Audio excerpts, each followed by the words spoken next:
राम राम राम राम राम राम राम राम राम नारायण नारायण।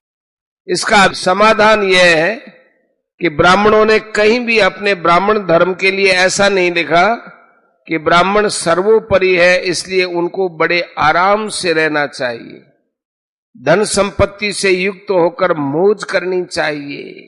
प्रत्युत ब्राह्मणों के लिए तो ऐसा लिखा है कि उनको त्याग करना चाहिए, कष्ट सहन करना चाहिए, तपश्चर्या करनी चाहिए। गृहस्थ में रहते हुए भी उनको धन संग्रह नहीं करना चाहिए, अन्न का संग्रह भी थोड़ा ही होना चाहिए। कुंभी धान्य अर्थात एक घड़ा भरा हुआ अनाज हो। लौकिक भोगों में आसक्ति नहीं होनी चाहिए और जीवन निर्वाह के लिए किसी से दान भी लिया जाए तो उसका काम करके अर्थात यज्ञ होम जप पाठ आदि करके ही लेना चाहिए। गोदान आदि लिया जाए तो उसका प्रायश्चित्त करना चाहिए। यदि कोई ब्राह्मण को श्राद्ध का निमंत्रण देना चाहे तो वह श्राद्ध के पहले दिन दे, जिससे ब्राह्मण उसके पितरों का अपने में आह्वान करके रात्रि में ब्रह्मचर्य और संयम पूर्वक रह सके। दूसरे दिन वह यजमान के पितरों का पिंडदान तर्पण ठीक विधि विधान से करवाए, उसके बाद वहां भोजन करे। निमंत्रण भी एक ही यजमान का स्वीकार करे और भोजन भी एक ही घर का करे। श्राद्ध का अन्न खाने के बाद गायत्री जप आदि करके शुद्ध होना चाहिए। दान लेना, श्राद्ध का भोजन करना ब्राह्मण के लिए ऊंचा दर्जा नहीं माना है। ब्राह्मण का ऊंचा दर्जा तो त्याग में है। वे केवल यजमान के पितरों का कल्याण करने की भावना से ही श्राद्ध का भोजन और दक्षिणा स्वीकार करते हैं, स्वार्थ की भावना से नहीं। अतः यह भी उनका त्याग ही है। ब्राह्मणों ने अपनी जीविका के लिए ऋत, अमृत, मृत, सत्यानृत और प्रमृत ये 5 वृत्तियां बताई हैं। पहला ऋत वृत्ति, ये सर्वोच्च वृत्ति है। इसको शीलोंच वृत्ति या कपोत वृत्ति भी कहते हैं। खेती करने वाले खेत में से धान काट कर ले जाए, उसके बाद वो अन्न ऊमी, सिट्टा आदि पृथ्वी पर गिरा पड़ा हो, वह भूदेवों का होता है। अतः उनको चुन चुन कर निर्वाह करना शीलोंच वृत्ति है। अथवा धान्य मंडी में जहां धान्य तोला जाता है, वहां पृथ्वी पर गिरे हुए दाने भूदेवों के होते हैं। अतः उनको चुनकर निर्वाह करना कपोत वृत्ति है। दूसरा अमृत वृत्ति, बिना याचना किए और बिना इशारा किए कोई यजमान आकर देता है तो निर्वाह मात्र की वस्तु लेना अमृत वृत्ति है। इसको अयाचित वृत्ति भी कहते हैं। तीसरा मृत वृत्ति, सुबह भिक्षा के लिए गांव में जाना और लोगों को बार, तिथि, मुहूर्त आदि बताकर किस रूप में क्या काम करना है ये संकेत करके भिक्षा में जो मिल जाए उसी से अपना जीवन निर्वाह करना मृत वृत्ति है। चौथा सत्यानृत वृत्ति, व्यापार करके जीवन निर्वाह करना सत्यानृत वृत्ति है। पांचवा प्रमृत वृत्ति, माने उपर्युक्त चारों वृत्तियों से निर्वाह न हो तो खेती करें, पर वह भी कठोर विधि विधान से करें। जैसे एक बैल से हल न चलाए, धूप के समय हल न चलाए आदि आदि, यह प्रमृत वृत्ति है। उपर्युक्त वृत्तियों में से किसी भी वृत्ति से निर्वाह किया जाए उसमें पंच महायज्ञ, अतिथि सेवा करके यज्ञ शेष भोजन करना चाहिए। श्रीमद् भगवत गीता पर विचार करते हैं तो ब्राह्मण के लिए पालनीय जो 9 स्वाभाविक धर्म बताए हैं उनमें जीविका पैदा करने वाला एक भी धर्म नहीं है।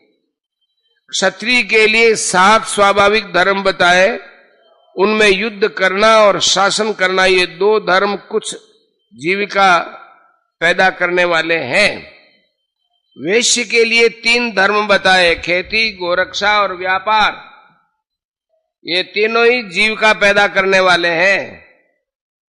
शूद्र के लिए एक सेवाई धर्म बताया है, जिसमें पैदा ही पैदा होती है। शूद्र के लिए खान पान, जीवन निर्वाह आदि में भी बहुत छूट दी गई है। भगवान ने स्वे स्वे कर्मण्यभिरतः संसिद्धिम लभते नरः 18 का 45 पदों से कितनी पवित्र बात कही है कि समदम आदि 9 धर्मों के पालन से ब्राह्मण का जो कल्याण होता है, वही कल्याण शौर्य, तेज आदि 7 धर्मों के पालन करने से क्षत्रिय का होता है। वही कल्याण खेती, गोरक्षा और व्यापार के पालन से वैश्य का होता है, और वही कल्याण केवल सेवा करने से शूद्र का हो जाता है। आगे भगवान ने एक विलक्षण बात बताई है कि ब्राह्मण, क्षत्रिय, वैश्य और शूद्र अपने अपने वर्णोचित कर्मों के द्वारा उस परमात्मा का पूजन करके परम सिद्धि को प्राप्त हो जाते हैं। स्वकर्मणा तमभ्यर्च्य सिद्धिम विन्दति मानवः 18 का 46। वास्तव में कल्याण वर्णोचित कर्मों से नहीं होता, प्रत्युत निष्काम भाव पूर्वक पूजन से ही होता है। शूद्र का तो स्वाभाविक कर्म ही परिचर्यात्मक अर्थात पूजन रूप है, अतः उसका पूजन के द्वारा पूजन होता है, उसके द्वारा दुगनी पूजा होती है। इसलिए उसका कल्याण जितना जल्दी होगा उतना जल्दी ब्राह्मण आदि का नहीं होगा। शास्त्रकारों ने उद्धार करने में छोटे को ज्यादा प्यार दिया है, क्योंकि छोटा प्यार का पात्र होता है और बड़ा अधिकार का पात्र होता है। बड़े पर चिंता फिक्र ज्यादा रहती है, छोटे पर कुछ भी भार नहीं रहता। शूद्र को भार रहित करके उसकी जीविका बताई गई है और प्यार भी दिया गया है। वास्तव में देखा जाए तो जो वर्ण आश्रम में जितना ऊंचा होता है, उसके लिए शास्त्रों के अनुसार उतने ही कठिन नियम होते हैं। उन नियमों का सांगोपांग पालन करने में कठिनता अधिक मालूम देती है, परंतु जो वर्ण आश्रम में नीचा होता है उसका कल्याण सुगमता से हो जाता है। इस विषय में विष्णु पुराण में एक कथा आती है। एक बार बहुत से ऋषि मुनि मिलकर श्रेष्ठता का निर्णय करने के लिए भगवान वेदव्यास जी के पास गए। व्यास जी ने उन सबको आदर पूर्वक बैठाया और फिर स्वयं गंगा में स्नान करने चले गए। गंगा में स्नान करते हुए उन्होंने कहा, कलयुग तुम धन्य हो, स्त्रियों तुम धन्य हो, शूद्रों तुम धन्य हो। जब व्यास जी स्नान करके ऋषियों के पास आए तो ऋषियों ने कहा, महाराज आपने कलयुग स्त्रियों और शूद्रों को धन्यवाद कैसे दिया? तो उन्होंने कहा कि कलयुग में अपने धर्म का पालन करने से स्त्रियों और शूद्रों का कल्याण जल्दी और सुगमता पूर्वक होता है। यह एक बात और सोचने की है कि जो अपने स्वार्थ का काम करता है वह समाज में और संसार में आदर का पात्र नहीं होता। समाज में ही नहीं, घर में भी जो व्यक्ति पेटू और चट्टू होता है उसकी दूसरे लोग निंदा करते हैं। ब्राह्मणों ने स्वार्थ दृष्टि से अपने ही मुंह से अपनी प्रशंसा श्रेष्ठता की बात नहीं कही है। उन्होंने ब्राह्मणों के लिए त्याग बताया है। सात्विक मनुष्य अपनी प्रशंसा नहीं करते, प्रत्युत दूसरों की प्रशंसा, दूसरों का आदर करते हैं। तात्पर्य है कि ब्राह्मणों ने कभी अपने स्वार्थ और अभिमान की बात नहीं कही। यदि वे स्वार्थ और अभिमान की बात कहते तो वे इतने आदरणीय नहीं होते, संसार में और शास्त्रों में आदर न पाते। वे जो आदर पाते हैं वो त्याग से ही पाते हैं। इस प्रकार मनुष्य को शास्त्रों का गहरा अध्ययन करके उपर्युक्त सभी बातों को समझना चाहिए और ऋषि मुनियों पर, शास्त्रकारों पर झूठा आक्षेप नहीं करना चाहिए। ऊंच नीच वर्णों में प्राणियों का जन्म मुख्य रूप से गुणों और कर्मों के अनुसार होता है। चातुर्वर्ण्यम मया सृष्टम गुणकर्म विभागशः 4:13।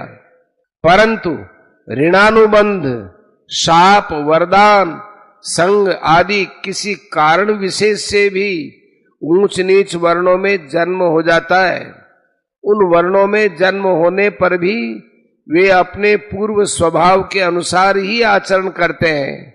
यही कारण है कि ऊंचे वर्ण में उत्पन्न होने पर भी उनके नीच आचरण देखे जाते हैं, जैसे धुंधकारी आदि, और नीच वर्ण में उत्पन्न होने पर भी महापुरुष होते हैं, जैसे विदुर, कबीर, रैदास आदि। आज जिस समुदाय में जातिगत, कुल परंपरागत, समाजगत और व्यक्तिगत जो भी शास्त्र विपरीत दोष आए हैं, उनको अपने विवेक, विचार, सत्संग, स्वाध्याय आदि के द्वारा दूर करके अपने में स्वच्छता, निर्मलता, पवित्रता लानी चाहिए, जिससे अपने मनुष्य जन्म का ध्येय सिद्ध हो सके।